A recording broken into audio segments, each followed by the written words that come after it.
ایک اور مقام پر فرمایا وَإِنَّ لَكُمْ فِي الْأَنْعَامِ لَعِبْرَةً نُسْقِيكُم مِّمَّا فِي بُطُونِهِ مِن بَيْنِ فَرْثٍ وَدَمٍ لَبَنًا خَالِصًا سَائِغًا لِّلشَّارِبِينَ۔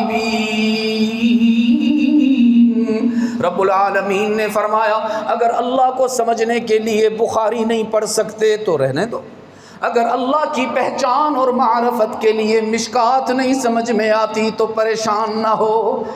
اللہ کی معرفت اور پہچان کے لیے اللہ فرما رہے ہیں دودھ کا ایک گلاس بھی کافی ہے، تمہیں تبلیغ کرتا ہے۔ دودھ پینے سے پہلے ایک لمحہ سوچا تو کرو نہ کہاں سے آیا ہے، کس نے بھیجا ہے۔ یہ بھینس نے نہیں دیا، اگر بھینس کے اپنے اندر یہ کمال ہوتا تو ذبح کرتے وقت دودھ کی نہریں بہنا شروع ہو جاتی۔